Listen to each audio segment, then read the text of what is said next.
Now, as the high-stakes G20 summit in India winds down, let's take a step back and examine the major takeaways from India's big moment on the global stage.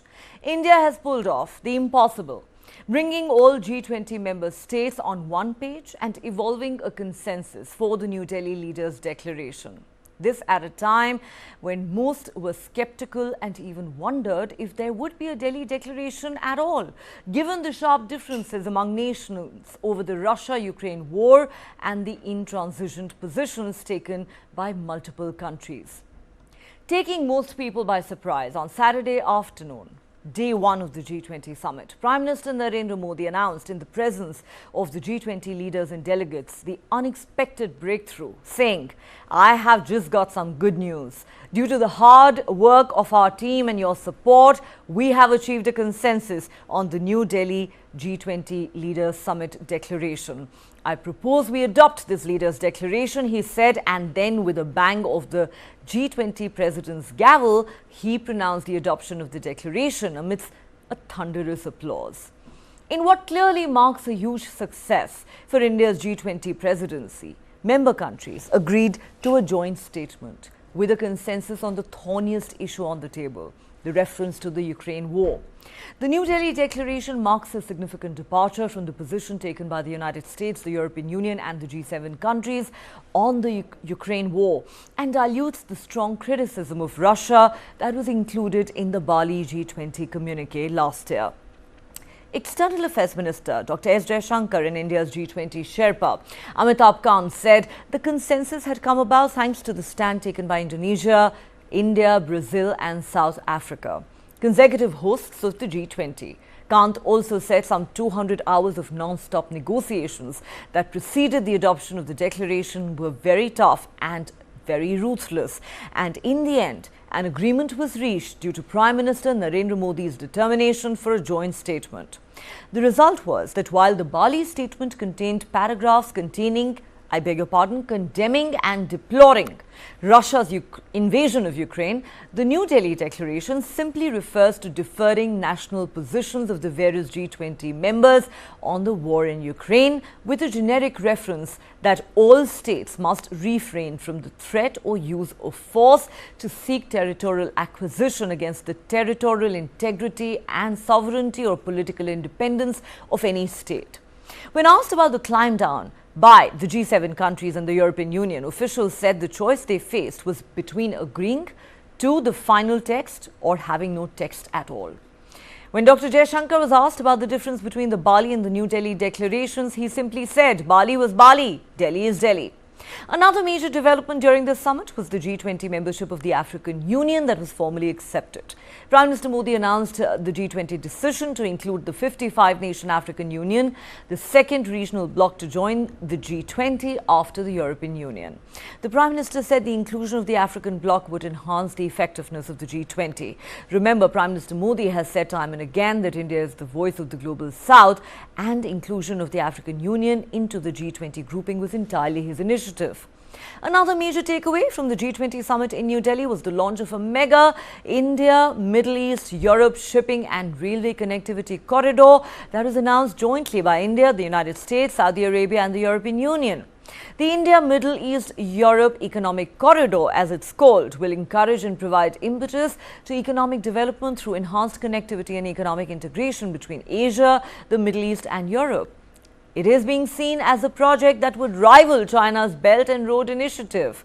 Significantly, reports now suggest that the Italian Prime Minister, Giorgia Meloni, signaled to the Chinese Premier, Li Qiang, that her country now intends to exit BRI. And finally, the launch of the Global Biofuels Alliance was another major highlight of the summit. Prime Minister Modi launched the alliance in the presence of the presidents of the US, Brazil, Argentina and the Prime Minister of Italy. The Global Biofuel Alliance for cleaner and greener energy has been one of the big priorities under India's G20 presidency. Brazil, India and the United States, as leading biofuel producers and consumers, will work together over the next few months towards the development of this alliance along with other interested countries. The question we're asking on the show tonight is this: has the stupendous success of its G20 presidency firmly cemented India's position as a global leader? Is India now perceived as the ultimate unifier, a country that can bring other countries together despite the deep fissures and massive fractures that exist in today's geopolitical landscape? एक खुशखबरी मिली है हमारी teams के hard work से और आप सभी के सहयोग से नई Delhi G20 leaders summit declaration पर सहमति बनी है।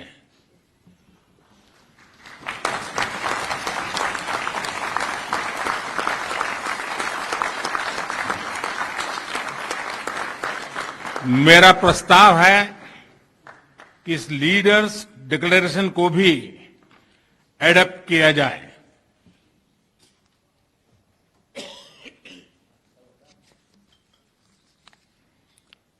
मैं इस डिक्लेरेशन को एडॉप्ट करने की घोषणा करता हूं।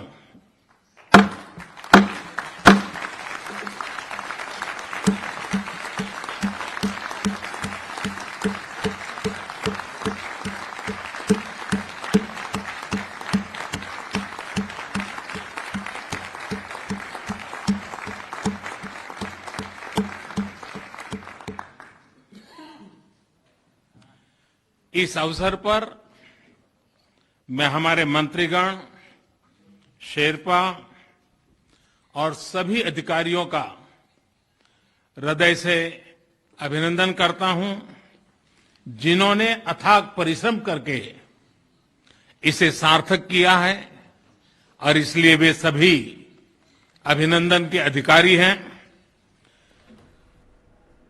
All right, so that was quite a historic moment there where rather unexpectedly Prime Minister Narendra Modi announced that much needed breakthrough on just day one of the summit, where he said he had received some good news that a consensus had been reached, and he pronounced the adoption of the New Delhi Leaders' Declaration that came, as we said, with 100% consensus on all issues, as was put by Amitabh Kant, India's G20 Sherpa.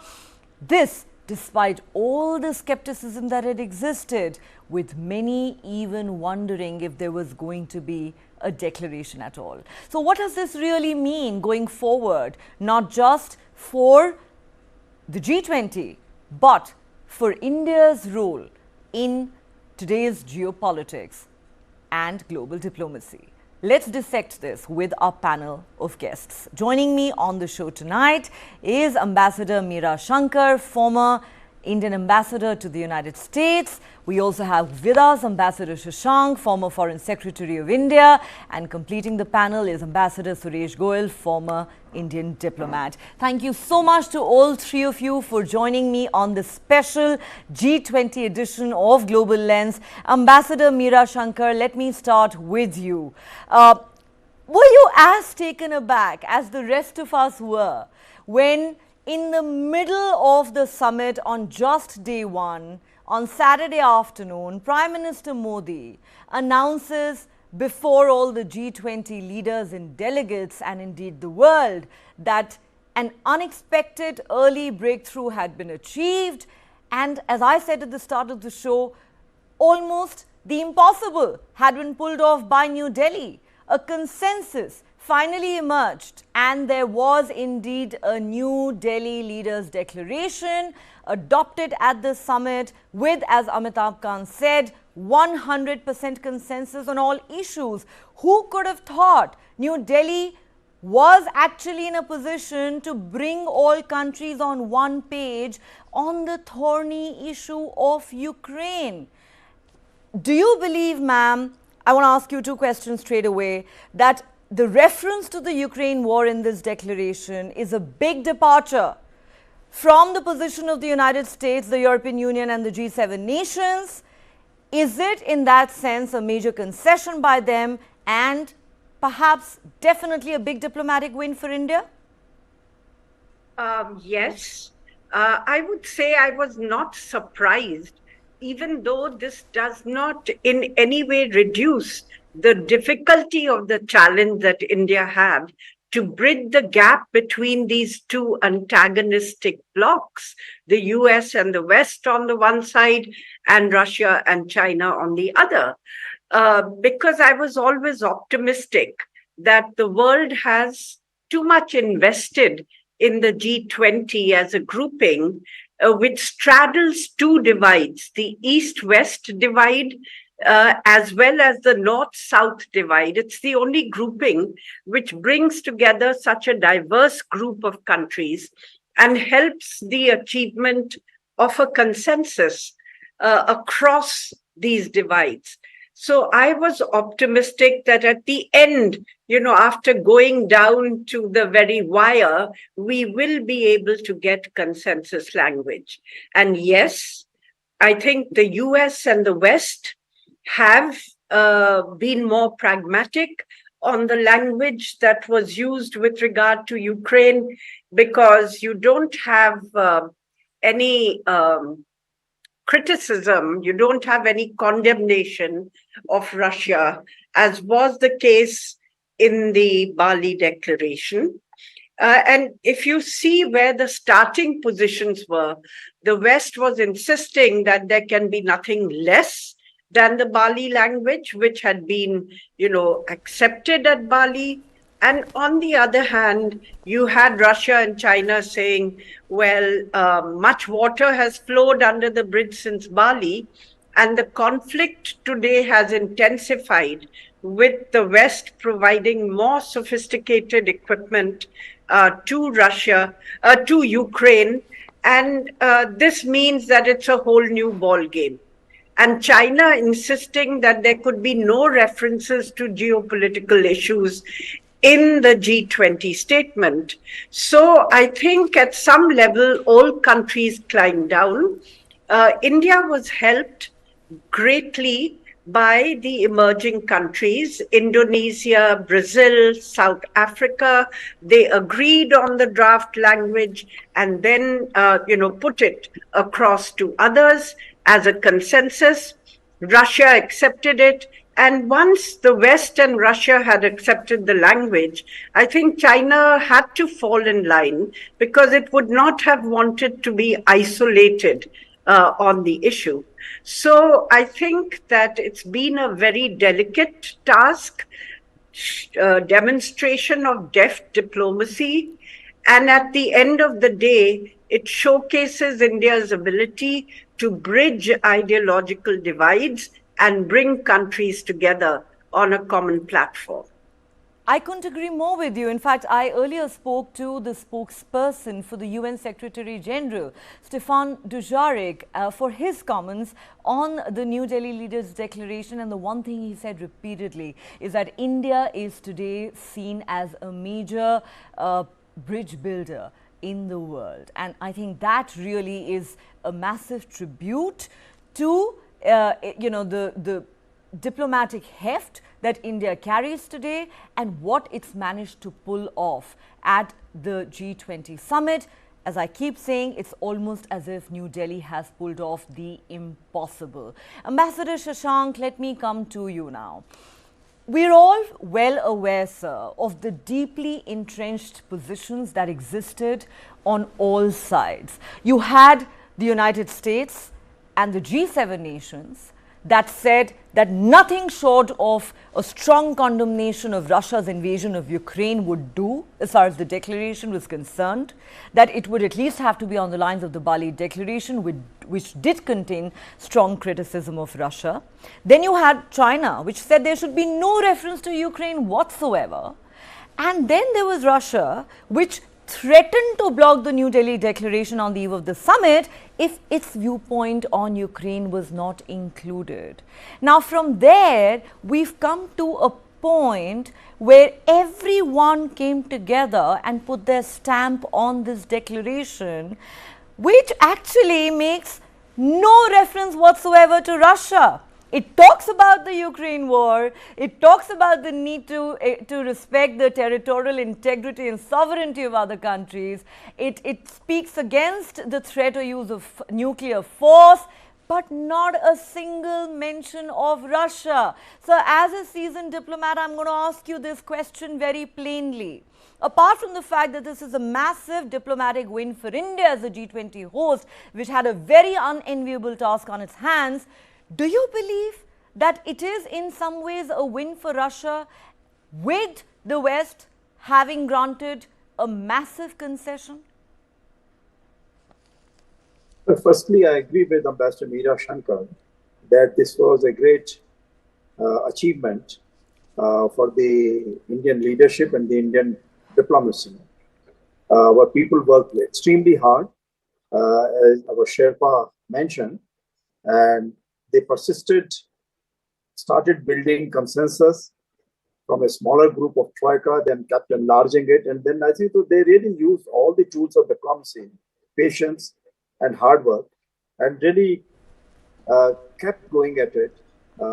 They tried to find other languages which had been accepted in other earlier declarations and tried to go back to them and see whether they could be acceptable to the members. So I think there were three perhaps strong reasons. One is that you have 3 or 4 continuous sessions of G20 which would take place in the developing countries. And if there is no agreement at all, so does not give a very good impression of G20 to the people living in the developing world and what we call the global south. So that is one. Secondly, India has come a long way in being able to project itself as representing the voice of peace and equality, everybody's involvement. And we have also shown that we have the capabilities with regard to science, technology, fintech, all kinds of areas. And therefore, there was a feeling, little bit of tiredness of what Chinese had been trying to impose their will on the others, which had led to a death trap for several countries. And here India was trying to achieve certain things and was going to move into the international arena with the G20's leadership. So I think that is the second aspect. Third, I would say is that till last year, I found that the developed countries, the G7, were mostly trying to make it a fight between democracy and dictatorship or authoritarianism. And they were trying to push the members of G20 who were developing countries that they should really join hands with the other democracies. Now they have realized that it is much better to allow these countries to have their own important issues to be reflected in G20. Because that was the main reason how G20 came about. That all the countries agreed that when there was a financial meltdown in 2008, that they should come together with certain ideas which will help keep the global economy steady. And I think that is what they need is right now, especially for the developing countries, which have suffered tremendously under the COVID and then under the slowdown of the economies.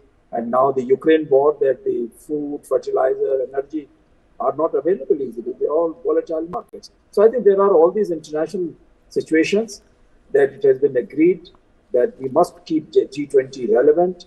And very practical decisions have been taken, and every member or even non-members can be satisfied that they have gone away after this conference is something for them. And now we just have to see that the implementation is as fast and everybody cooperates as they have done during the G20 summit. All right. Ambassador Goel, let me come to you now. Has India pulled off the impossible? You know, even on my show a couple of days ago, there were many who wondered if there would be a New Delhi leaders' declaration at the end of the summit, and no declaration would have perhaps been perceived as a failure and as a collapse of the summit. You know, there were a lot of people who said we do not envy India. It's in a very tough position. The German ambassador to India, in an interview to me a couple of days ago, said, I do not envy my Indian colleagues. This is probably the toughest year for a G20 presidency because of the Ukraine war and the sharp differences that exist among member states. But if there is any country that can do it, it is India. It is best suited to evolve a consensus and bring everyone together, and India has managed to pull it off. What would you attribute it to, Ambassador Goel? How did we do it? Thank you very much, Neha, and a very good evening to you. I think after the summit is over, we must all be a bit relaxed now. No more declarations to really fight for again. Now, you asked earlier when Ambassador Meera Shankar, you were talking to her, whether she expected such a declaration at all or not. Frankly speaking, I quite agree with the German ambassador who you interviewed that if there is one country which could pull this rabbit out of the hat, it would have to be India. And I will tell you why. And I was quite optimistic this time that we would have a declaration at the end of the day, but I didn't expect it to happen so soon in the day. I was expecting this to come really in the morning session of the second day. Exactly. Now, why did it? Yes. So it came rather early, so clearly indicating that the consensus is much faster. Now, I'll tell you why I was expecting this to happen in any case. Frankly speaking, if you read the Bali declaration, Bali document, and where the differences were, condemnation of any one country for anything to happen, it would have made things very difficult in any case. How could Russia have gone along with any kind of a document where the West wants to have a specific mention of condemnation of Russia? It wouldn't have been possible in Delhi if condemnation would have been the main element of the declaration. So I think eventually what happened is that Indian delegation, as the host delegation, and therefore the responsibility for working out a declaration was there primarily. It was a good thing that in the declaration, they moved away from condemnation of a country or the other. And what they came to was really how the situation should be dealt with in accordance with the international rules and regulations, including the Charter, territorial integrity. And I think once you come to that point, that you avoid the path of contest and challenge, rather saying that so-and-so should be condemned, and you come to the issue of the manner of defining that there is a problem and that the problem must be resolved. And if the problem has to be resolved, what should be the modus operandi or what should be the path to be followed to resolve that issue? And once you come onto that, and I must say that Indian negotiators are very, very smart in that respect. And these four officers who have worked, I think most of them, in the mission to the United Nations, and therefore they know what the drafting skills are like. They have done excellent drafting, really. So once you come to really understand what the path should be and produce a draft, a workable draft, I think it's only a matter of time that you come to a resolution. And therefore, in this particular case, avoiding the condemnation, coming to this, you come to some kind of an acceptable language.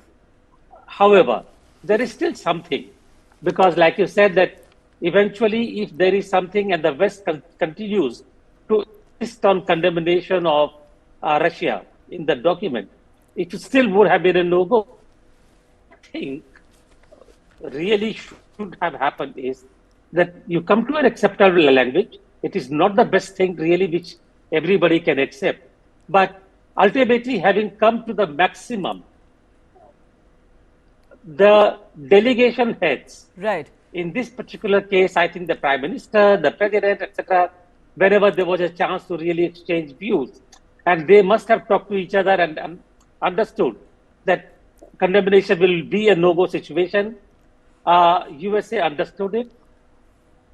Element was really that at the end of the day, countries in the West wanted to give the satisfaction of having a consensus document under the presidency of India, who they think is a country which doesn't really take any sides, a country which everybody can depend on.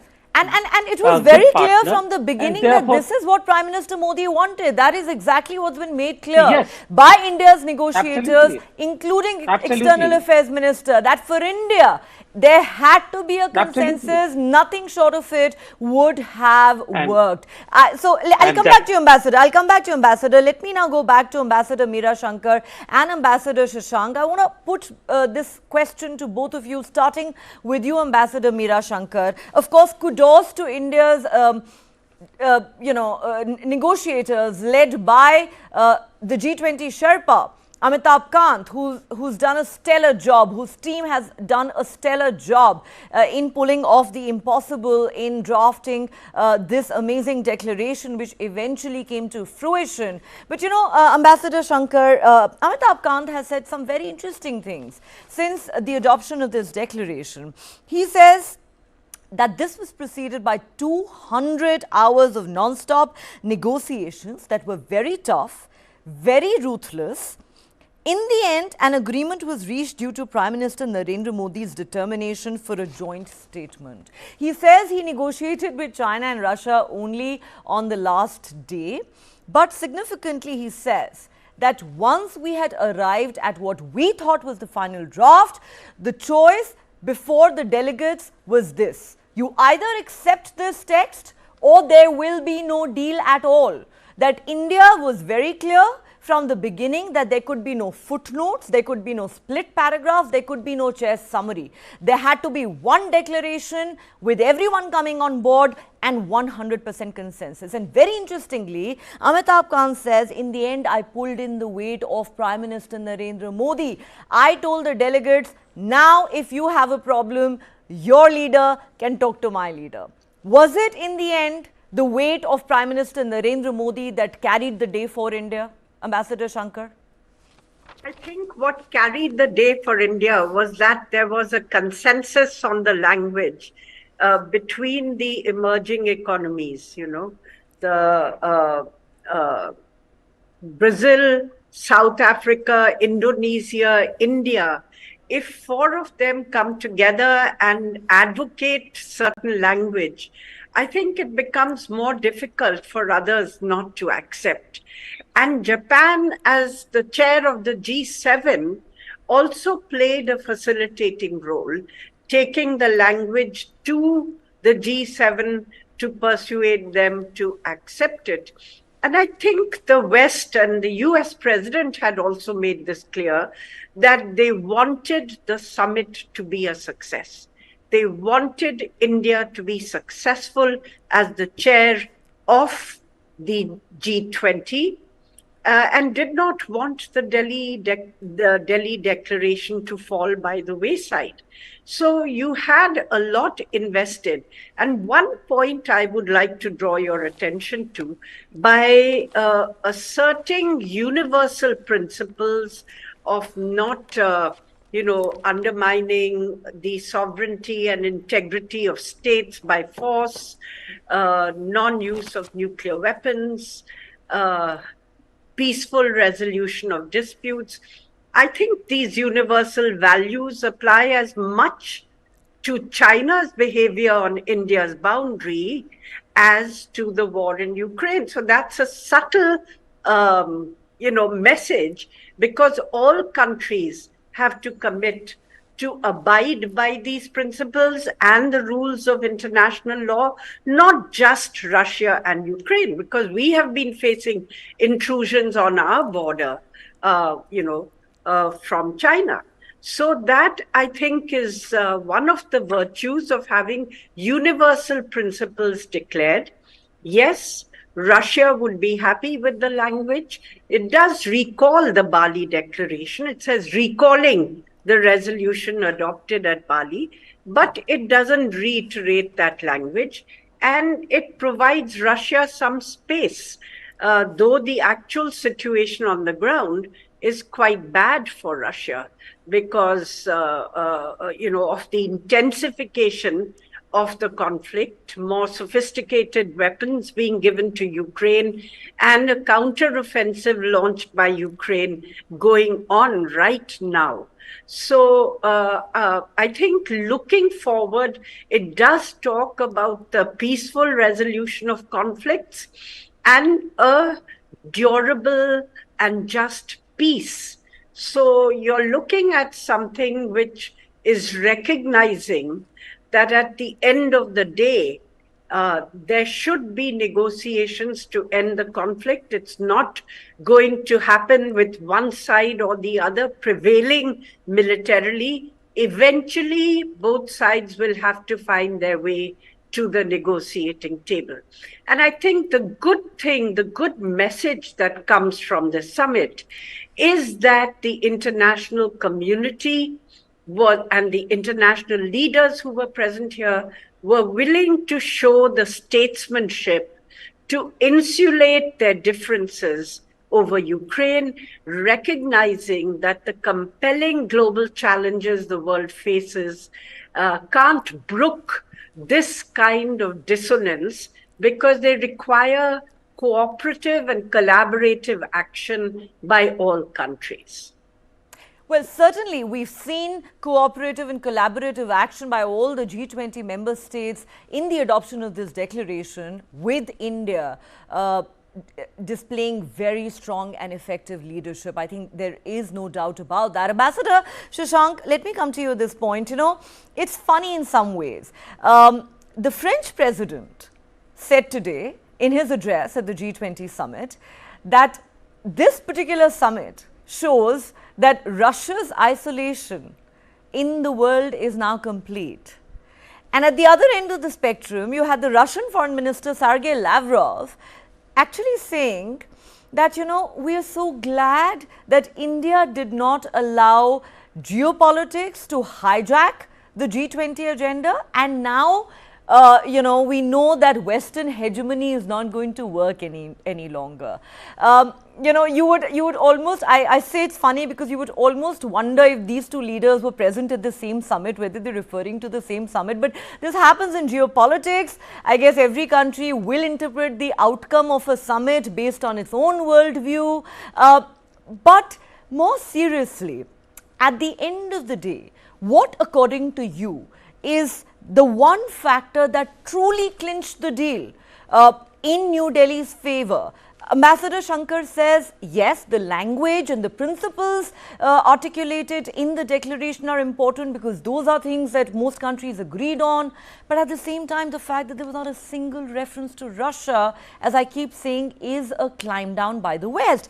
Therefore, do you believe that this was a situation where the West, led by President Joe Biden, wanted India to succeed? They wanted to see the G20 summit in New Delhi as a success, and that is one of the reasons that they all decided to come together and show flexibility.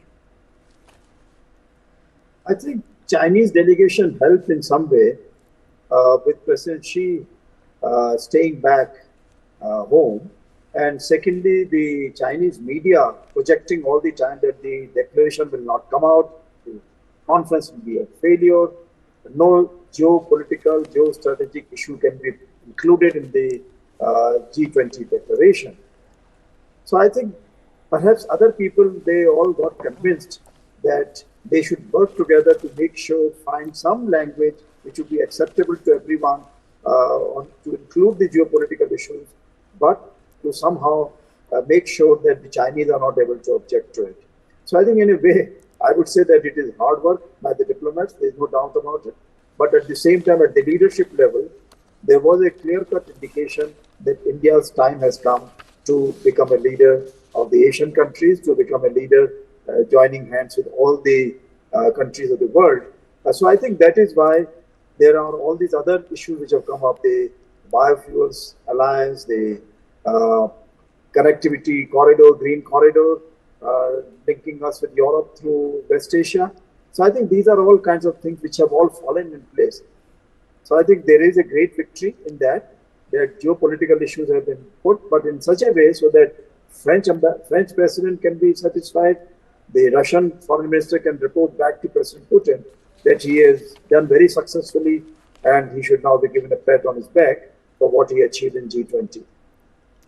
So are you suggesting, Ambassador, that in the end everyone can claim a win? Yeah, well, this is what I'm saying, that everybody has got something or the other. The Israelis also who are not there, but they can also say that, okay, they have also got a friendship deal by connecting with the other Arab countries in West Asia. So I think that is one. The Africans can be very happy. ASEAN should be very happy that Indian Prime Minister went to ASEAN on the eve of hosting the G20 summit, and he made it a special point to go there. So I think there is something for everyone, but I think above everything else, we were able to carry the whole team with us, and that is extremely important. I do not know whether this kind of consensus will hold in future summits, or as and when the summitry moves to members of G7, that we'll have to see, wait and see. Right. Ambassador, I know you have to leave in a few minutes, so I need to ask you another couple of questions before we let you go. Of course, even though the biggest takeaway is the New Delhi Declaration, one that has, has resulted in stupendous diplomatic success for India, and also really come as a huge relief for everyone who was concerned about the outcome of this visit. And there are some other major takeaways as well. The membership of the African Union, it's now going to be G21 going forward, or, the India, Middle East, Europe infrastructure project that's been announced, which is being seen as one that's going to rival China's Belt and Road Initiative. A lot of takeaways there. We will discuss that in detail a little later. But I want to ask you this, Ambassador Shashank. Do you believe that having achieved the results that we have by way of this New Delhi Declaration, with everyone on board, with 100% consensus on all issues, including the thorniest one, the Ukraine war, there is no doubt that, this is a stupendous success for India. Do you believe this cements India's position very firmly, not just as a regional leader, but as a global leader? Is India now seen as the great unifier at a time when there are such deep fissures and fractures that exist on the geopolitical landscape? Look, India has shown its ability to be a bridge. Okay, Ambassador Shankar can go first, and then I will go to Ambassador Shashank. Sorry, India has shown its ability to be a bridge between conflicting ideologies and conflicting groups. And that will be certainly a great, what could I call it? A great plus going forward. I would also draw your attention to the joint statement issued after the bilateral with President Biden, which has very substantive areas of cooperation and progress since Prime Minister Modi's state visit to the US. And in fact, looking to India's economic and technological future, I would say that that is actually a very substantive document, which has got a bit overshadowed by the G20, but deserves focus, because on each of the parameters, very significant progress has been made, particularly on the initiative on critical and emerging technologies, which are going to create an ecosystem in the areas of artificial intelligence, semiconductors, 5G, 6G technology, renewable energies, and space, bringing together not just businesses, but universities and research institutions from both sides. And we are seeing that quite a bit of progress has been made in the field of semiconductors, with 3 or 4 investments announced. Similarly, in the field of artificial intelligence, there are linkages between universities, research institutions which have been announced, and also for space and renewable energy. So quite a bit of progress made on what might have appeared initially as a somewhat vague commitment. I would say that this will be as decisive going forward as the India-US tie-up on IT and software was to the launch of the frontier technology sectors of the Indian economy, which became the biggest drivers of the Indian economy. So I'm just drawing attention to that, because I think in the hoopla, if I may say so. Yes, the over bilateral got G- overshadowed. You're it right, has ma'am. tended to get overshadowed. You're quite right. You know, there's just so much hype and hoopla around the G20 summit that even while bilateral talks were taking place between President Biden and Prime Minister Modi, most people were speculating if the, primary focus of even that bilateral meeting was going to be on the New Delhi leaders' declaration, or whether Prime Minister Modi was going to use his charm and personal goodwill and friendship with President Biden to ensure that the G7 comes around. Ambassador Shankar, I just wanted your thoughts, sir. Do you believe with this stupendous success, India has firmly cemented its position, not just as a regional, but as a global leader and as a great unifier, perhaps in deeply fractured times? Ambassador Shashank, I'm sorry, that question is for Ambassador Shashank. Okay. Well, I would say that all democracies face a challenge these days from global forces which would like to, whether they are the global NGOs, whether they are the global multi-billionaires, who would like to run the democratic governments from behind the scene and then play them one against the other as necessary. What G20 has achieved this time, that the most important leaders of the world have come together to realize the importance of India and the Indian Prime Minister and his leadership. So I think from that point of view, we can work very effectively in the next 5 years or 10 years. I think that will help very much in reaching the goals that we wanted to achieve for India to become a great partners with all the countries in the world. But I think this will also increase the determination of those people who normally play, who kowtow to the Chinese or the other authoritarian regimes, but when it comes to democracies, then they try to somehow do nitpicking and then to see how they can try to make them weak from inside. So anyway, I think these are the challenges which will continue, but G20 has been a great success for India, so that we have to applaud the achievement of the team which has worked very hard, and the support of all the members of the G20. Okay, Ambassador Shashank, final questions, I promise you, and then we're going to let you go. There's been a very, very important development at this G20 summit. The India, Middle East, Europe shipping and railway connectivity corridor that was announced jointly by India, the US, Saudi Arabia and the European Union. It is already being said that this is going to rival China's Belt and Road Initiative, and what is very, very significant is that today Bloomberg has reported that the Italian Prime Minister Giorgia Meloni signaled to the Chinese Premier Li Qiang privately that Italy intends to now exit China's BRI. This comes a day after this particular connectivity corridor was launched. How significant is this, sir? Well, Chinese have given wonderful offers, but they were unsolicited offers which were accepted by the other countries. And Italy being one of the members of G7, which accepted it at that time. What India is doing after the G20 summit, that these countries have all got together and then they have prepared this corridor and this connectivity project. So I think there is a complete participation and their own adherence to what they want to achieve.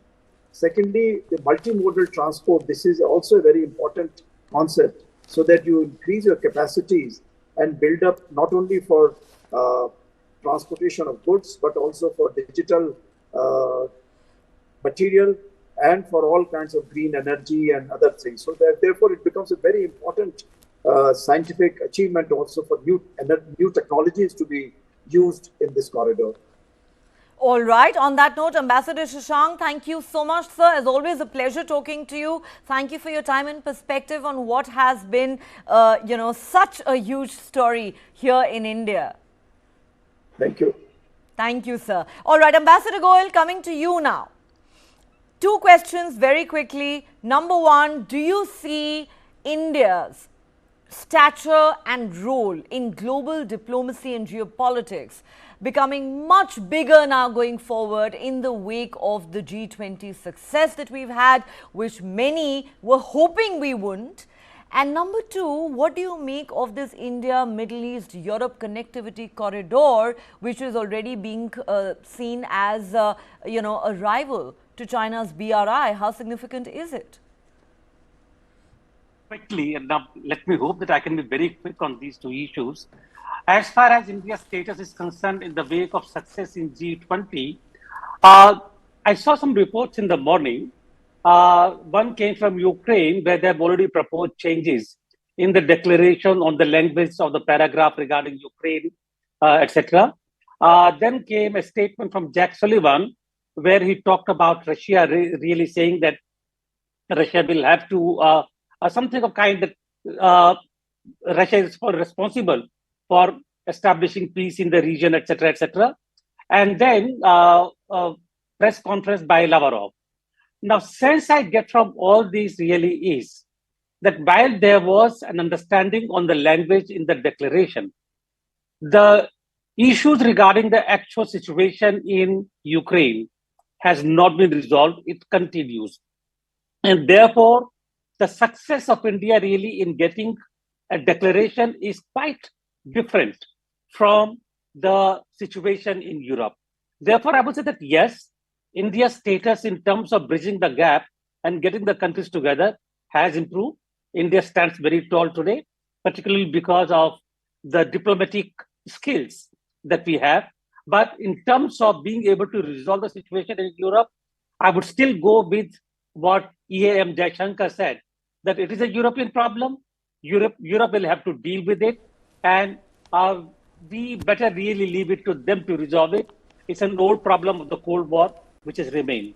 As far as the corridor is concerned, I think it's an excellent initiative, really, not only because it does challenge Chinese assumptions in terms of investment into connectivity projects, making it the global power, but it also basically not just competition, but it also will be helpful in developing trade within the region, with Europe, and also draw many countries from Middle East into its ambit. Neha.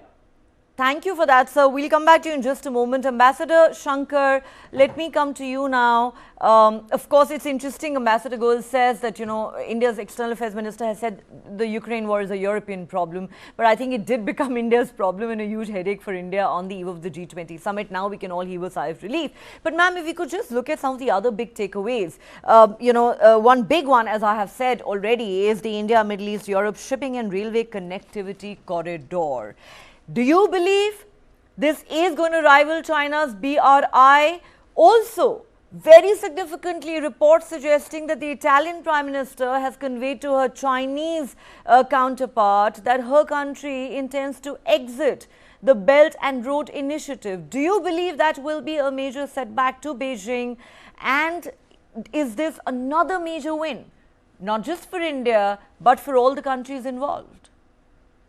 Look, there was criticism of China's Belt and Road Initiative for having violated our territorial integrity, but also because of the larger principles that it caused unsustainable debt for many of the recipients, leaving them economically and strategically very vulnerable to Chinese pressure.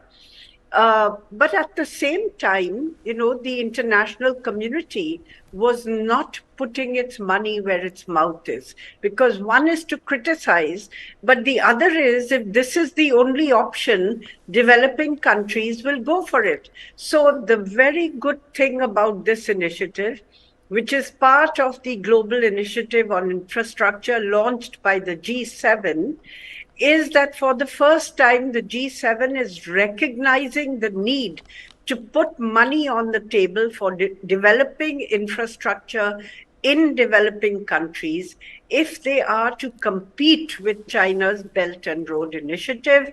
And of course, they have promised to do this in a more responsible fashion, avoiding unsustainable levels of debt for those countries. So we have to see. And of course, for India, the announcement of this trade and economic corridor between, actually it was announced as a Europe-Middle East corridor much earlier, and now it has been extended to India, and it's a multimodal shipping, come rail, come energy pipelines, come economic cooperation corridor. So it's a pretty major project, and they have announced that within 60 days, they want to have more practical details about alignments and so on. So that's putting a pretty tight time frame for getting the project off the ground.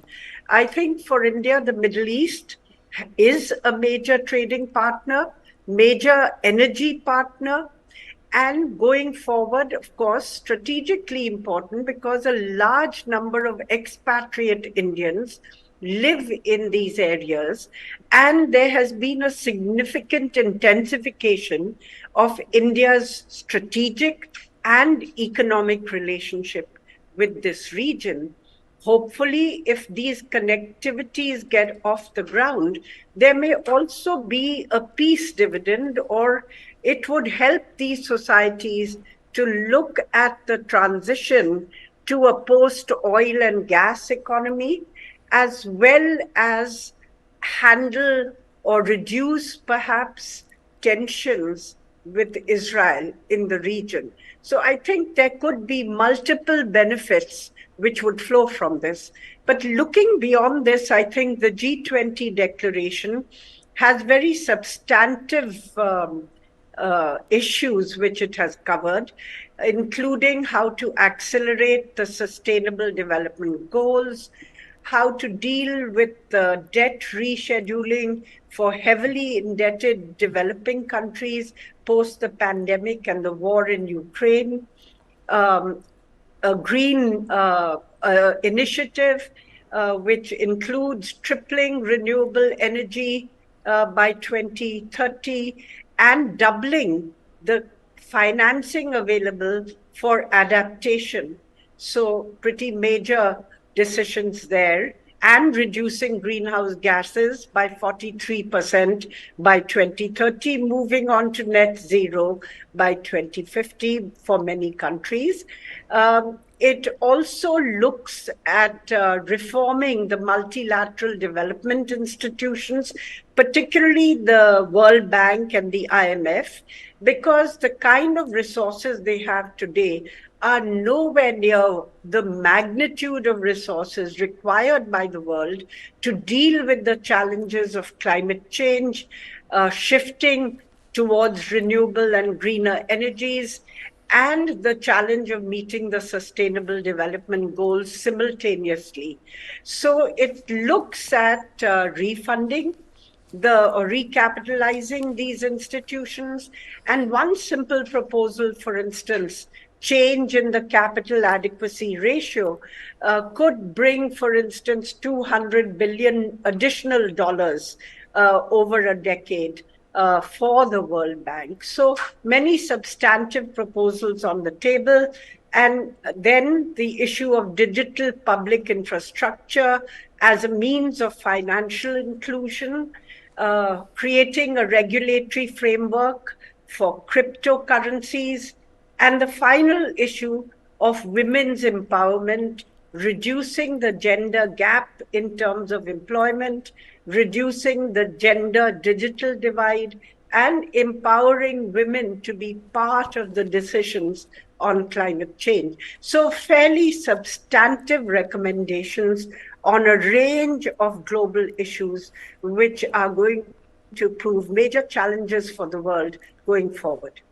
Well, you're quite right, ma'am, that the declaration is substantive, it is comprehensive, it deals with a lot of important issues, and I'm glad you talked about Sustainable Development Goals, because in that interview to me earlier, the spokesperson for the United Nations Secretary General, Stefan Dujarric, said that the Secretary General Antonio Guterres is very pleased with the New Delhi leaders' declaration, primarily because of the emphasis that's been laid on Sustainable Development Goals, something that really hasn't been taken as seriously by countries around the world as it needs to. And let's not forget that this summit has also seen the launch of the Global Biofuels Alliance. But we have some an important update coming in at this point. I would like comments from both Ambassador Shankar and Ambassador Goel on this. Ambassador Shankar, if I could start with you, you know, what we have been told by our sources is that in the pull aside that happened between Prime Minister Modi and the Canadian Prime Minister Justin Trudeau, Prime Minister Modi conveyed India's strong concerns about continuing anti-India activities of extremist elements in Canada. He said they're promoting secessionism and inciting violence against diplomats, Indian diplomats, damaging diplomatic premises and threatening the Indian community in Canada, including their places of worship. The nexus of such forces with organized crime, drug syndicates and human trafficking should be a concern for Canada as well, not just for India. And it is essential for the two countries to cooperate in dealing with such threats. Now, this is very significant, ma'am, considering that, you know, a lot has been said about how India-Canada ties have been rather strained of late because of the Khalistan issue. And it's also, in fact, been observed by many that Prime Minister Justin Trudeau has, in a sense, been given the cold shoulder by India on multiple occasions because of this issue. What do you make of what we are learning about Prime Minister Modi's message conveyed directly to his Canadian counterpart? Look, I think sometimes what happens is that the push of domestic politics in these countries, you know, leads them to underplay some of these problems, which are of a serious nature. So if you see the, you know, Khalistan issue tends to get underplayed in Canada, depending on which political party is in power, because they rely on the support of Sikh communities within Canada. So the push of domestic politics sometimes leads to actually an underplaying of very serious problems. And I think it's important that we make countries such as Canada aware of the depth of our concern and the seriousness of our concern, so that they don't take these issues lightly. And I'm glad that the issue was raised, and I do hope that the Canadian authorities will respond in a substantive manner to the concerns that we have conveyed. Well, this is important. It needed to be done, and this isn't the first time that the Canadians have been told that India is uncomfortable with this, India is not happy with this, and that Canadian authorities do need to launch a crackdown on these anti-India forces. But unfortunately, it's the domestic politics in Canada that seems to have been the driving factor behind the Canadian Prime Minister and his government's apparent reluctance to act against these elements. Is that something you would agree with, Ambassador Goel? You know, in fact, some have gone as far as to say that there wasn't even a full-fledged bilateral meeting between Prime Minister Modi and Prime Minister Justin Trudeau. It was just a pull aside, and the primary reason is India's unhappiness over the Trudeau government's stand on Khalistanis and Khalistani activity on Canadian soil. And what do you make of you know, what the Prime Minister of India has directly conveyed to Justin Trudeau? I'm also told that in the same pullout, when the Prime Minister raised this issue with Prime Minister Trudeau, apparently the response was, now I can't really say how I can't verify its correctness, but apparently the response from Prime Minister Trudeau was that we have to respect the freedom of expression. We have laws, we have rules and regulations about this thing, and we can't go beyond a point because of the freedom of expression in Canada. Now, this is the kind of an argument which has been given in the past, and that would seem to suggest to me that it's not just basically the domestic political pressure. Because of the domestic political pressure, either Canadian government is not quite serious, or they are underestimating our sensitivities and concerns on these issues. And therefore, I would firmly believe that I'm happy that Prime Minister Modi raised the issue with Trudeau, but I think we may have to really take the matter up further and devise some more means to fully convince the Canadian authorities and the government about our real concerns and seriousness about the matter. Neha. So, Ambassador Shankar, let me ask you this. Of course, both of you welcome the fact that Prime Minister Modi has conveyed India's concerns in no uncertain terms to Justin Trudeau in this pull aside that happened on the sidelines of the G20 summit. Like I said, some even believe that this was the primary reason why there was no formal bilateral between the two leaders. I wonder if you have thoughts on that. Also, do you believe anything is going to significantly change going forward, given that this isn't really the first time that the Canadians have been told that they need to crack down on these elements, that India is not happy about their stance on this entire issue, and yet nothing really has changed so far? Because there are many who would argue that this is vote bank politics for Justin Trudeau.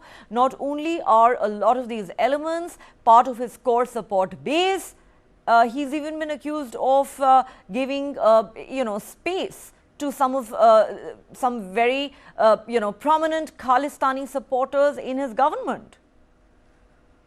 Yes, I think that this issue is a bone of contention between the two countries, and you're seeing the impact in the delay in the finalization of the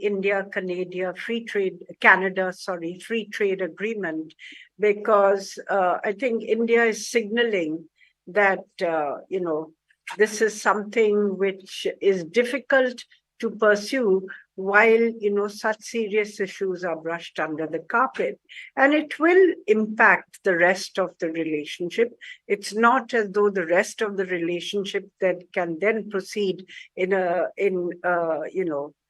all guns blazing mode, while this acts as a break. So I think that's something which the Canadians have to decide.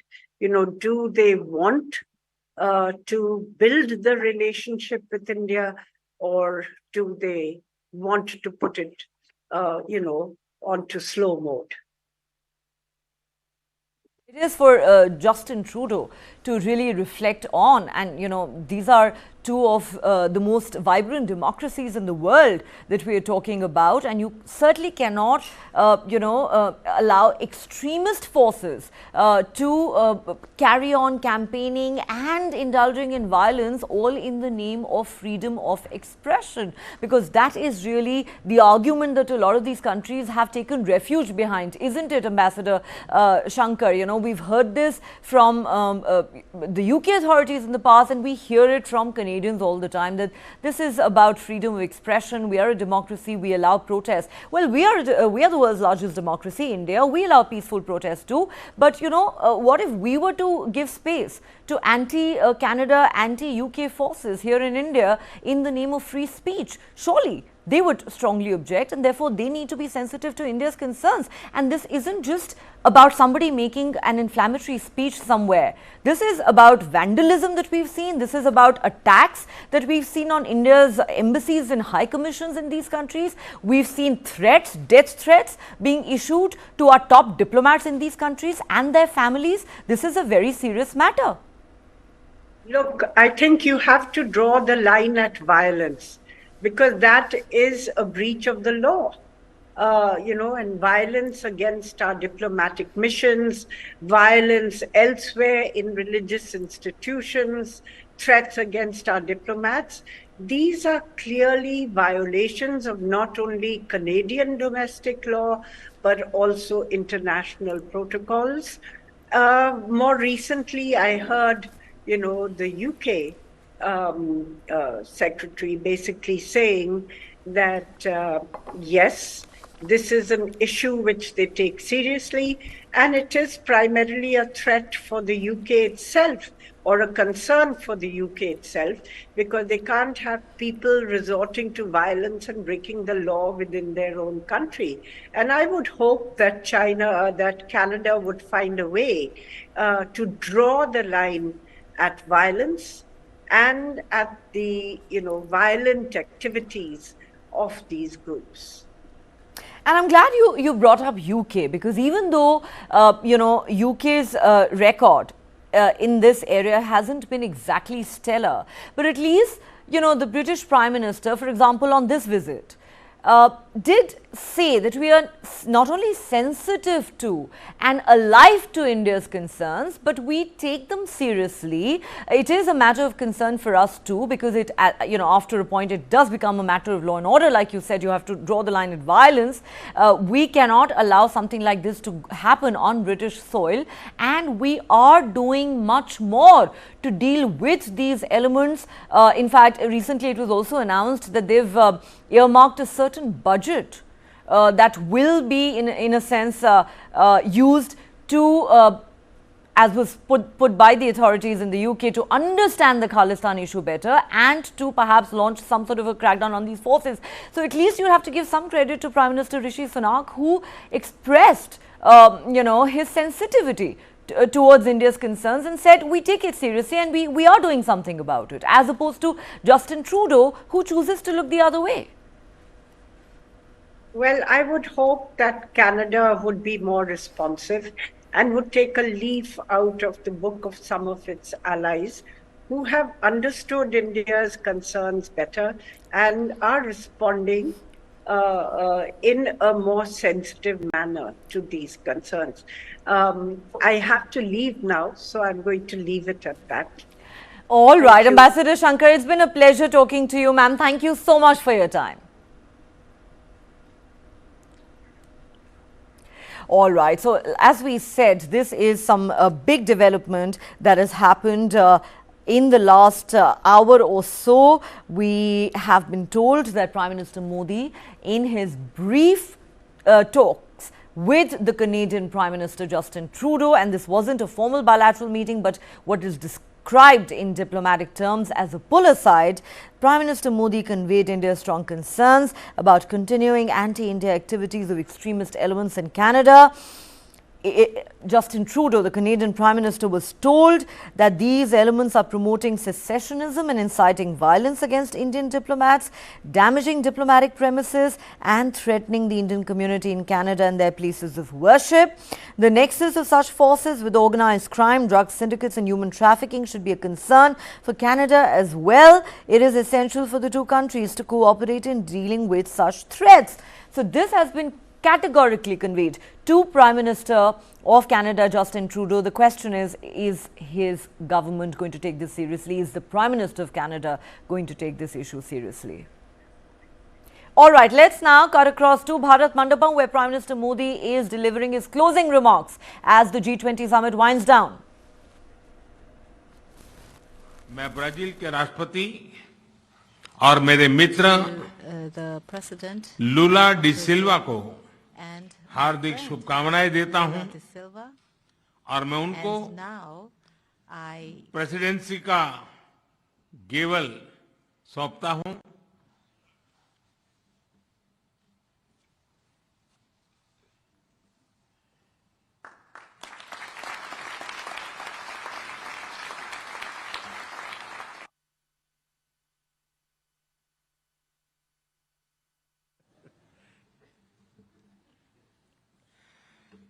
Excellencies,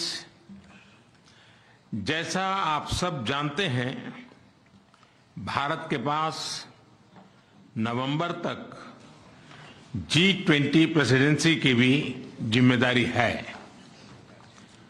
अभी 2.5 महीने बाकी हैं।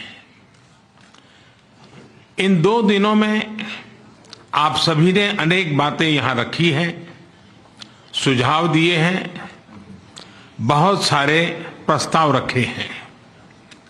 हमारी ये जिम्मेदारी है कि जो सुझाव आए हैं उनको भी एक बार फिर देखा जाए कि उनकी प्रगति में गति कैसे लाई जा सकती है। मेरा प्रस्ताव है कि हम नवंबर के अंत में G20 का एक वर्चुअल सेशन और रखें। उस सेशन में हम इस समिट के दौरान तय विषयों की समीक्षा कर सकते हैं, इन सब की डिटेल्स हमारी टीम आप सभी के साथ शेयर करेगी। मैं उम्मीद करता हूं कि आप सब इससे जुड़ेंगे। योर हाइनेसेस, एक्सेलेंसीज, इसी के साथ मैं G20 समिट के समापन की घोषणा करता हूं। One earth, one family, one future का रोड मैप सुखद हो। स्वस्ति अस्तु विश्वस्य, यानी संपूर्ण विश्व में आशा और शांति का संचार हो। 140 करोड़ भारतीयों की इसी मंगल कामना के साथ आप सभी का बहुत बहुत धन्यवाद।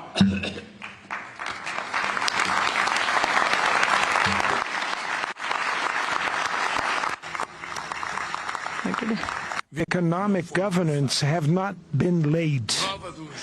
New emergencies emerged. Challenges have accumulated and worsened. We are living in a world where wealth is more concentrated, in which millions of human beings still go hungry, where sustainable development is always threatened, in which governance institutions still reflect the reality of the middle of the last century.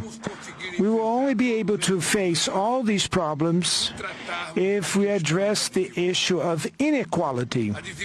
Inequality of income, access to health care, education, food, gender and race, and also of representation is at the origin of all these anomalies. If we want to make a difference, we have to place reducing inequalities at the core of the international agenda. Therefore, the Brazilian presidency of the G20 has three priorities. The first one is social inclusion and fight against hunger, energy transition, and sustainable development in its three aspects: the vector social, the economic, and environmental vector. And thirdly, the reform of global governance institutions. All these priorities are part of the Brazilian presidency motto, which says, building a fair world and a sustainable planet.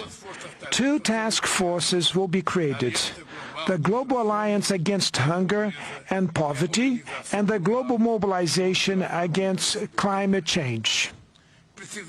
We need to redouble our efforts to achieve the goal of ending world hunger by 2030. Otherwise, we will be facing the biggest multilateral failure in recent years. Acting to fight climate change requires political will and determination from the rulers, as well as resources and technology transfer. We want greater participation of the emerging countries in the decision-making process of the World Bank and the International Monetary Fund. The unbearable foreign debt of the poorest countries needs to be addressed. The WTO must be revitalized and its dispute settlement system must start working again. To regain its political strength, the UN Security Council needs to count on the presence of new developing countries among its permanent and non-permanent members. The international community looks at us with hope because we bring together economies from emerging countries and developed countries in the G20. We represent 80% of the global GDP, 75% of exports, and around 60% of the world's population. To ensure that the G20 acts in an inclusive and coherent manner, Brazil intends to organize work around three general guidelines. First, we will make the political and financial paths work in coordination and in a more integrated way. There's no point in agreeing on the best public policy if we do not allocate the necessary resources for its implementation. Second, we have to listen to civil society. There are no governments without civil society. The Brazilian presidency will ensure that engagement groups have the opportunity to report their conclusions and recommendations to government representatives. Thirdly, we cannot let geopolitical issues hijack the discussion agenda of the various G20 levels. We are not interested in a divided G20. Only through joint action may we face the challenges of our days. We need peace and cooperation instead of conflict. The path that will take us from New Delhi to Rio de Janeiro will require a lot of dedication and commitment from everyone. The technical groups and the preparatory ministerial meetings will be hosted in several cities in all our 5 regions of our country. For that reason, we will welcome the members of the G20 with open arms. And we need effectively the support of all the people here, including the track record of this successful summit meeting that was hosted by our dear country, that is India. I will be very much honored to welcome you all to the Rio de Janeiro summit in November of 2024. And before I hand the hammer here, I would like to thank very much to Prime Minister Modi and to thank to the Indian people for the competence that they had for organizing this event. And I would like to say, Prime Minister Modi, that I personally am very much touched emotionally when I want to pay a homage to our dear Gandhi, that we paid a homage today. Everybody knows that in my political life, Mahatma Gandhi has great meaning because the struggle with non-violence was a role model that I followed for many decades when I was in the labor movement. And that's why I'm very much touched and emotional and I'd like to thank you for the opportunity to pay this homage that we did today. And I'd like to say to all of you that Brazil will take the chair of the G20 and we will make a tremendous endeavor to manage to at least try to do something as the same that our brothers and sisters from India did. Thank you very much.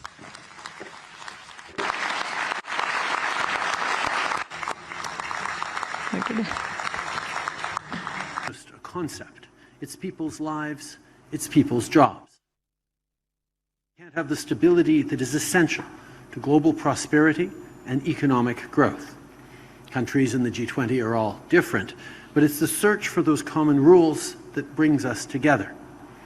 And this brings me to Russia.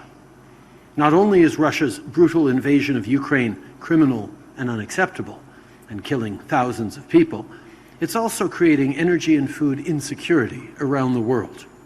This week, I continued to advocate for collective action to hold Putin accountable and to secure a just and durable peace that starts with Russia's immediate withdrawal from Ukraine. Canada will never recognize the results of the ongoing sham elections held by Russia in Ukraine. People like Putin mistake being reasonable for being weak. He is dead wrong. And Canada will continue to support Ukraine with whatever it takes for as long as it takes. Que ce soit avec la guerre de la Russie en Ukraine, la pandémie, l'économie ou les changements climatiques, les effets se font sentir partout à travers le monde. En ce qui concerne les changements climatiques, les conséquences sont encore plus lourdes pour les populations vulnérables. Aujourd'hui, je peux annoncer que le Canada va investir dans une série de nouveaux projets en Afrique et en Amérique du Sud pour aider les communautés à s'adapter au changement climatique. Par exemple, en Bolivie, on va aider des populations autochtones à développer, entre autres, une agriculture durable qui va contribuer à réduire l'insécurité alimentaire. Et on va aussi investir dans le mécanisme de financement catalyseur du climat, un programme conçu pour faciliter le financement du secteur privé dans des projets qui sont bons pour l'environnement dans des pays en voie de développement. Climate action is one of the 17 United Nations Sustainable Development Goals, which also include ending poverty, achieving gender equality, and ensuring quality education, among others. Whether it was during ASEAN earlier this week or here at the G20, I continue to talk about these goals to raise awareness with other leaders. It's important to continue the work so that economic growth benefits everyone, including the most marginalized. And Canada will continue doing its part. We will help finance and grow women-led agricultural enterprises in Nigeria. We will help bolster food security in the Democratic Republic of Congo and increase incomes for women in the industry. And we will invest to promote school nutrition in Burkina Faso. This is all in support of the Sustainable Development Goals, and we'll continue this work in the months and years to come. This was a very productive week, whether it was here at the G20, in my meetings with business leaders, with the different ASEAN leaders or other partners. There is a real enthusiasm for Canada and for our engagement in the Indo-Pacific region. This is good because our goal coming here is to create more good jobs for Canadians, make life more affordable, and foster economic growth that benefits everyone. Les gens reconnaissent que le Canada a beaucoup à offrir. On va continuer de créer des opportunités d'affaires pour nos entreprises canadiennes et on va continuer d'être une influence positive dans la région et à travers le monde. Merci beaucoup tout le monde. We will now start the question and answer period. First question goes to Annie Bergeron, CTV. Hi, Prime Minister. I'm wondering if you can say why you signed on to and agreed to a leaders' declaration that does not condemn Russia for its illegal invasion of Ukraine. If it was just up to me, the leaders' declaration would have been much stronger, particularly on Ukraine. If it was just up to other countries around the table, it would have been much weaker, particularly on Ukraine. The G20 is an extremely disparate group, and we worked very hard to get as strong language as we possibly could. Based on the language in the declaration, Ukraine is saying that there is nothing to be proud of from this summit. Do you feel like you've let down Ukraine and the summit itself? These summits are always an extraordinarily important moment to come together to deal with big global issues. And we all rolled up our sleeves on tackling the challenges of food insecurity, of energy insecurity, of disrupted supply chains, particularly caused by the war in Ukraine that Russia illegally chose to launch. This is an important time to come together and hear and put pressure on countries that do not align with our values. And in that, we will continue to do it. Global problems have global solutions. And that's why being here today was really important. Bonjour, Monsieur Trudeau. Christian Noël de Radio-Canada. En me basant sur ce que vous venez de dire, vous auriez aimé que le langage sur l'Ukraine soit plus fort. D'autres pays auraient préféré que ce soit plus faible. Est-ce que vous êtes capable de m'expliquer de quelle façon le compromis est utile et nécessaire dans cette situation-là pour l'Ukraine? Prenons par exemple le paragraphe sur l'accord sur les grains dans la mer Noire. On sait très bien que des pays à travers le monde font face à une crise alimentaire ou avec des prix élevés ou bien des manques de denrées et d'alimentation. De le dire aussi clairement dans un communiqué comme ça qu'on sait très bien que c'est lié à la guerre en Ukraine et on appelle à tous les pays, y compris la Russie, d'essayer de le résoudre. On voit qu'on est en train de mettre de la pression pour résoudre un problème auquel bien des gens font face, mais qui n'ont pas toujours la bonne information sur le lien avec les actions de la Russie. Donc, c'était un compromis. Est-ce que ça veut dire que l'influence des pays occidentaux dans le G20 est en train de diminuer? Non, le G20 a toujours été un rassemblement de pays extrêmement différents. Il y a des démocraties, il y a des monarchies, il y a des pays autoritaires, mais ils représentent ensemble les plus grandes économies de la planète et on a une responsabilité de pouvoir pousser pour des solutions. et de pouvoir résoudre les différends. Et c'est toujours un processus. L'année dernière, on a eu de très bonnes discussions. Cette année, on a eu de très bonnes discussions. On a mis de la pression, on a avancé plusieurs enjeux. Et on va avoir encore des discussions sûrement difficiles, mais franches, l'année prochaine au Brésil pour le G20. Ces conversations continuent, mais nous devons rester là pour livrer les résultats. Hello, Prime Minister. Karina Roman, CBC News. Many have remarked on how awkward and stilted the public interactions have been between you and Prime Minister Modi. What accounts for that tension? I think, as always, there are a lot of different subjects that are important for Canadians, whether it's the rule of law and international rules-based order, whether it's ensuring prosperity, access for our farmers to markets overseas. There's all sorts of different issues, and we've had serious and frank conversations, as Canadians would expect. But many have described your relations at this time as strained, a challenge, deteriorating. How do you describe the relationship between yourself and Mr. Modi and between Canada and India, and where would you like that relationship to be? We recognize that India is an extraordinarily important economy in the world and an important partner to Canada on everything from fighting climate change to creating growth and prosperity for citizens. There's always a lot of work to do, and we will continue to do it.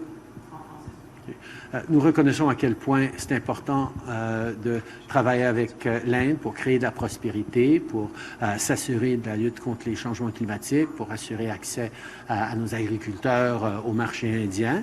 On va toujours être là pour parler de la règle de droit et l'importance du droit international. On va toujours être là pour travailler de façon franche et sérieuse. Good afternoon, Prime Minister. Evan Dyer, CBC News.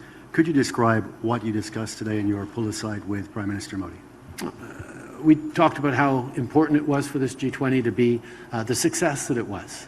Having solid conversations and interactions that involved countries, the major countries from around the world, creating moments both for formal interactions and the productive informal conversations that were a huge part of this summit to advance important issues.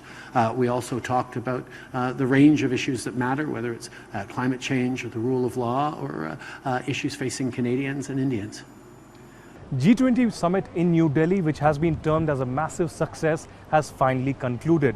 Over the last 2 days here at the Bharat Mandapam, there were hectic negotiations. This is actually the epicenter of hectic negotiations between diplomats and heads of the states and heads of delegations about how a consensus could be actually achieved. For days and months together, the international media and foreign policy analysts and wonks had predicted that they will, in fact, not have a consensus here at the G20 summit. But clearly, there was a surprising moment when Prime Minister Narendra Modi appeared on the screen and said that he had a good news to share. There was a 37-page document called the New Delhi Declaration that was in fact the consensus document that also included consensus on Ukraine. While Russia was not categorically mentioned there, but it did condemn any kind of violence and war. Clearly, the G20 in New Delhi has been not just a success, but India has been able to include African Union as a permanent member of the G20. Also, India has emerged as a leader of the Global South, but not only Global South, but also a leader of the voiceless around the globe. Prime Minister Narendra Modi has now passed on the baton of the presidency of G20 to Brazil. But before that, the presidency of India will continue till December. So in his concluding remarks, he has said that India would be hosting yet another virtual Global Leaders Summit of the G20 in the month of November.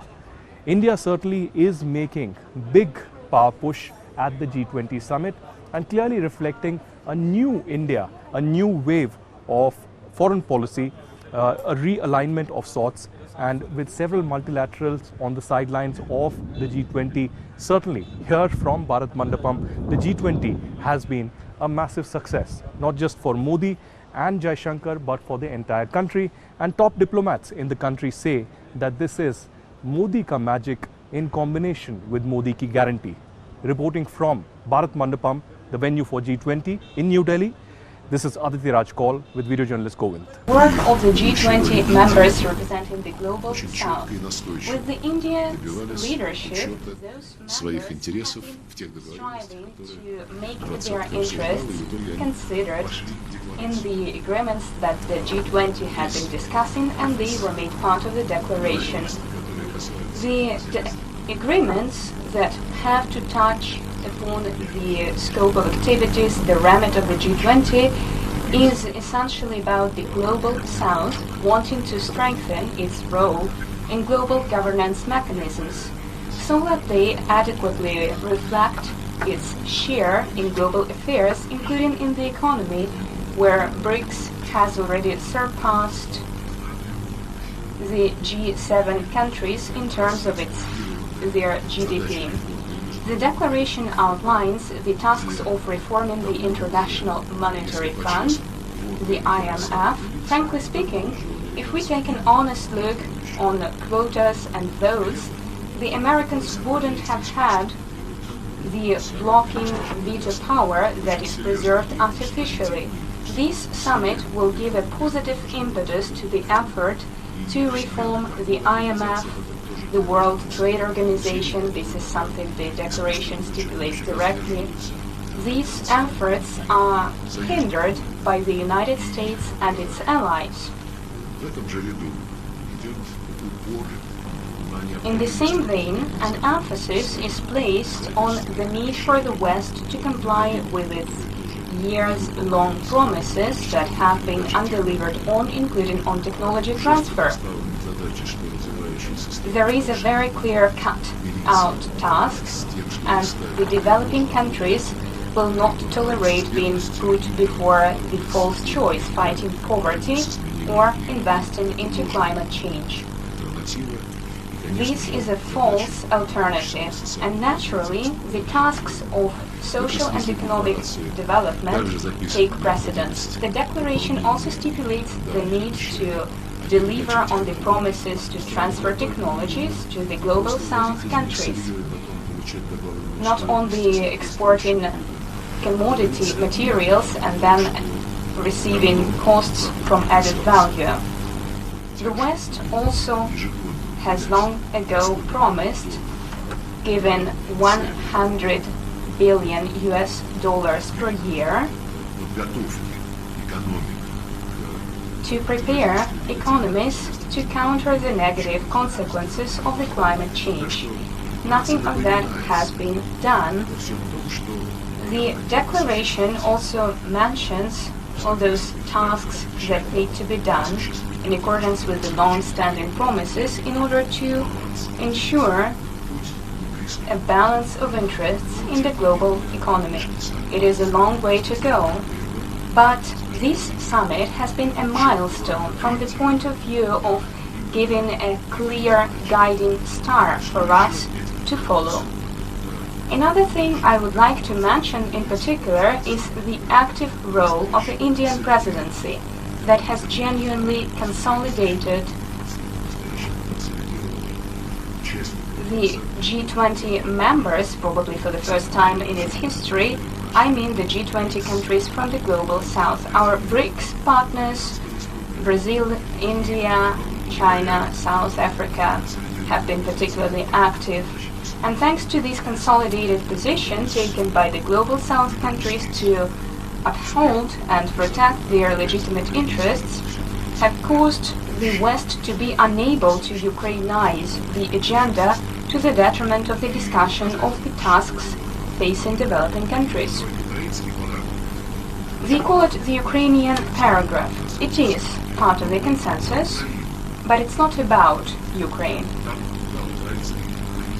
Yes, the Ukrainian crisis is mentioned, but only in the context of the need to settle all conflicts that exist in the world and settle those conflicts in accordance with all the principles of the United Nations Charter in their fullness and interconnectedness. As you know, as soon as we start talking about Ukraine, the West is unable to maintain an intelligent discussion. All it can do is demand that Russia stop its aggression and restore Ukraine's territorial integrity. But the United Nations Charter also mentioned, after the principle of sovereignty, the principle of equality and self-determination of the people. When we explained it to our colleagues, and we have been talking behind the scenes a lot, when in February 2014 a coup d'etat took place in Kiev and putschists came into power, the first thing they did was declare that they wanted to eliminate the Russian language as another state language. That was what triggered the inhabitants of Crimea and the Donbass. They were unhappy about it. They said they didn't want to live in such a country. This attitude to their own country is what took Kiev to undermine its own territorial integrity, because the UNGA declaration about the principles of international law says that it is necessary to respect the territorial integrity of countries whose governments respect the principle of self-determination of peoples and represent the entirety of the population of the country. In February 2014, the putschists can hardly be considered to be powers representing the interests of Crimeans and the inhabitants of the east of Ukraine. That goes without saying, no need to even prove it. So the Kiev regime destroyed the territorial integrity of its country with its own hand. Therefore, in full compliance with the UN Charter and the international law, the principle of self-determination of peoples came into play. This is something we have explained a lot, many times, and the correct understanding of what is going on is apparent amid the developing countries in the G20. I believe that some of our Western colleagues understand it too, but you know very well that they are placing their bets on Russia's strategic defeat. The paragraph is more about geopolitical realities in general, and aside from the need to settle all conflicts in the world on the basis of all the principles of the UN Charter in their fullness and interconnectedness, the paragraph also contains an important point about how to proceed in food security. It fully reflects our position that President Putin has described many times. If everyone is interested, we are ready.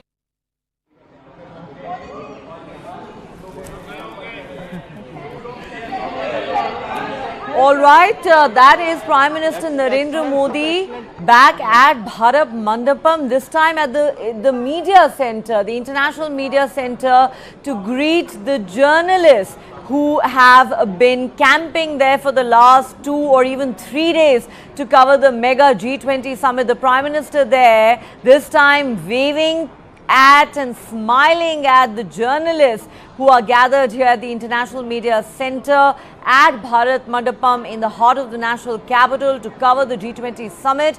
In fact, there were hundreds and hundreds of journalists from all around India and different parts of the world who were gathered here at the International Media Center to cover the mega event that has, of course, now turned out to be a massive success for India as the G20 summit winds down. It is, of course, time for India to bask in the glory of the success, and there you have it, the Prime Minister waving at all the media personnel gathered there, some trying to get a soundbite out of him, the Prime Minister beaming, looking satisfied with the way the G20 summit has gone. It's been described as a huge success for India, and the Prime Minister has every reason to be pleased with its outcome. While he's not talking to the media, but you can see there are hundreds and hundreds of them gathered there. Will be difficult for him to interact with all of them, but he is acknowledging their presence, the work they've done, their contribution in reporting on this crucial summit and taking it to people around the world. The Prime Minister there waving at the media. These are live visuals coming on the screen of Prime Minister actually interacting with the international media that's been present here covering the G20 over the last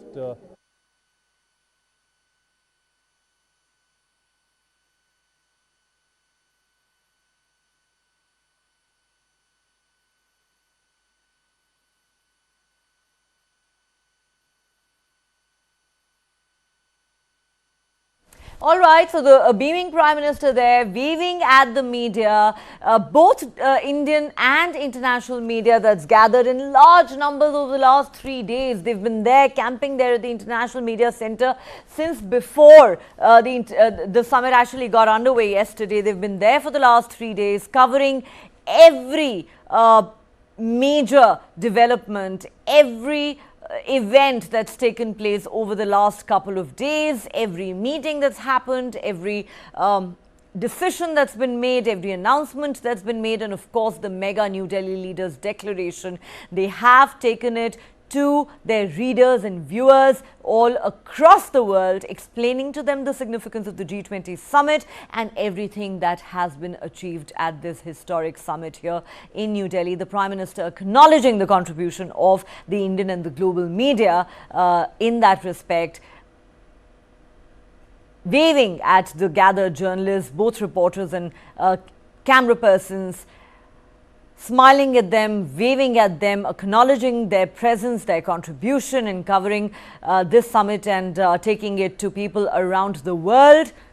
And as I said, the Prime Minister is beaming. He looks happy and satisfied with the outcome of the G20 summit, and he has every reason to be satisfied and pleased because it has been a massive success, a resounding diplomatic success for India, despite all the cynicism that existed earlier about the outcome of this summit. It has turned out to be a glorious success for India's diplomacy. It's been recognized by not just the G20 nations and their leaders, but in fact by the international community at large. There you have it, the Prime Minister smiling and waving at the huge media contingent gathered at the International Media Center, I beg your pardon, at Bharat Mandapam, the venue that's been set up at Pragati Maidan in the heart of India's capital that was meant to host the G20 leaders. The summit comes to an end. The curtains have fallen on the high-profile event, which has been a resounding success for India, and the Prime Minister there acknowledging the presence and the contribution of the media, both the Indian media and the international media. In fact, we are given to understand there were close to 2,000 of them present there. Huge numbers, not just from all parts of India, but many different parts of the globe. Journalists who had flown down from so many different countries, G20 countries and many other countries as well, because remember, this G20 summit was being watched very, very closely by the world. Everybody was curious to know what the outcome would be. There were some who were skeptical and wondered if this summit would end in failure, whether there would be a declaration at the end of it because of so many differences that existed among the member states over the Ukraine war. But to India's credit, it has pulled off what perhaps was being considered impossible till just a couple of days ago. India managed to evolve a consensus amongst all the member states of the G20, managed to bring all of them together on one page and successfully adopted the New Delhi Leaders' Declaration, with all countries, all member states agreeing on all issues, including the reference to the thorny issue of the Ukraine war. Therefore, this is nothing short of a resounding diplomatic success for India that India can take pride in, that the government of India can take pride in, that Prime Minister Modi can take pride in, because he has been personally invested in this project. He has invested his personal and political capital in this mega event, which has now concluded after 2 days of successful negotiations, talks, meetings, a series of events. The summit has now come to an end. All the leaders have now flown back to their respective countries. Some are on their way out, and that is a beaming Prime Minister of India at the end of that very successful summit, the G20 summit, acknowledging the presence and contribution of the media, both Indian and global, for their coverage, for their extensive and comprehensive coverage of every major development that has taken place at this summit in the last 2 days.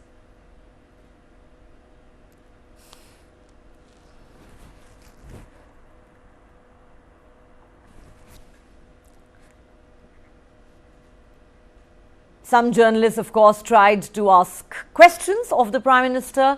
I would assume that many of them even wanted selfies with the Prime Minister, as we've seen on many occasions in the past. But given that there are hundreds and hundreds of them present there, it would have been virtually impossible for the Prime Minister to oblige them with pictures or selfies. So there you have it, the Prime Minister walking by that line behind which you see hundreds of journalists, print, television, digital journalists from all parts of the world who have gathered in India over the last few days to cover the high stakes and high profile G20 summit that has now come to a successful conclusion, much to India's satisfaction.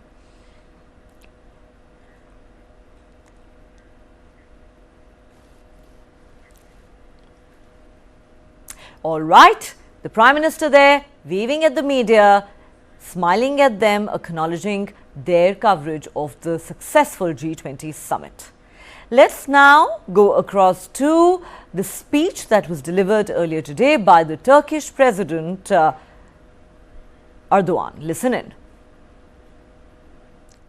In the aftermath of the earthquake that shook Morocco the day before, and I wish an expeditious recovery to those who have been wounded. And on behalf of myself and my nation, I would like to wish the entire Moroccan peoples a fast recovery. May such a disaster never repeat itself. Only 6 months ago, we have experienced the disaster of the century, and as an entire nation, we are ready with all of our capabilities to extend a helping hand to our Moroccan brothers and sisters. The 18th G20 Leaders Summit had been concluded under the auspices and the leadership of India, and I would like to take this opportunity to thank India for a gracious and a very successful term presidency.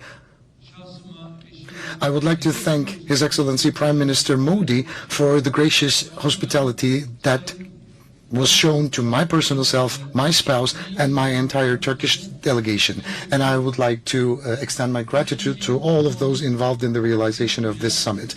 This year, our theme was One World, One Family, and One Future. And within the first session of the summit, we have talked about the environmental challenges that our planet currently encounters. Climate change, the loss of biological diversity, and especially there is the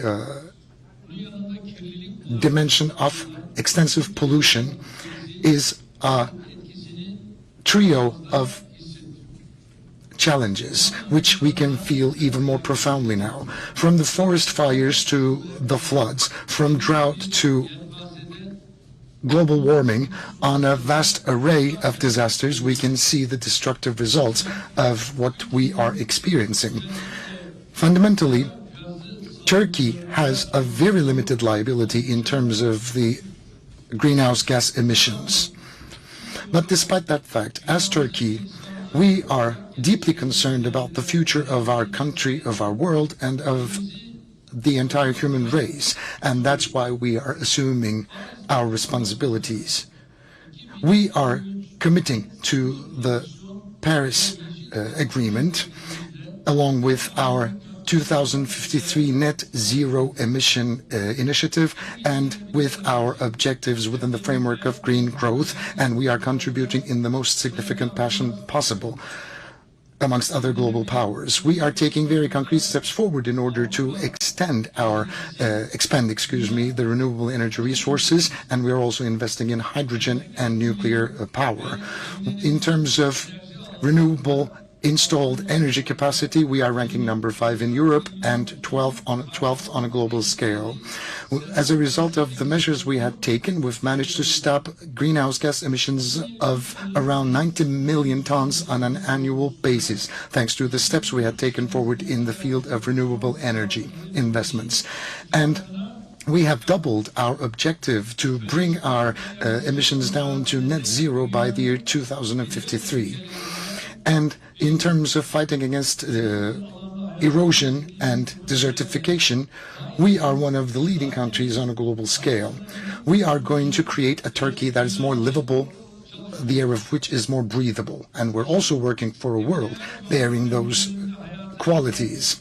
Under the auspices of my spouse, Ms. Emine Erdogan, the Zero Waste Project was launched, and it became a turning point within this process. The Earth, our common world, is our motto behind this project, and it has been receiving 5 international awards, 3 of which is coming from the United Nations offices and different programs. And with the resolution of the General Assembly of the United Nations, the Zero Waste Project became a global movement. And with this resolution, March the 30th was launched as the International Zero Waste Day officially. And as a result of our recommendations, the G20 final declaration saw the accentuation of zero waste initiatives on a global scale. Within the first session of the summit, we talked about the significant burden sharing between developed and developing countries. And at the same time, we have also spoken about the significance of increasing technology transfer and financing means to the developing countries while they are fighting against climate change. And as of now, we are going to keep on investing tremendous efforts in order to make sure that our common world, the Earth, will be preserved and protected. Distinguished friends, the theme of the second session was One Family, where we discussed not leaving anybody behind while we were progressing. And we have also spoken about our efforts in order to increase global solidarity. The displaced peoples and the immigrants, the refugees, should be provided with the means to go back to their countries of origin on a voluntary basis in a safe and a dignified fashion. And we talked about the necessary things to be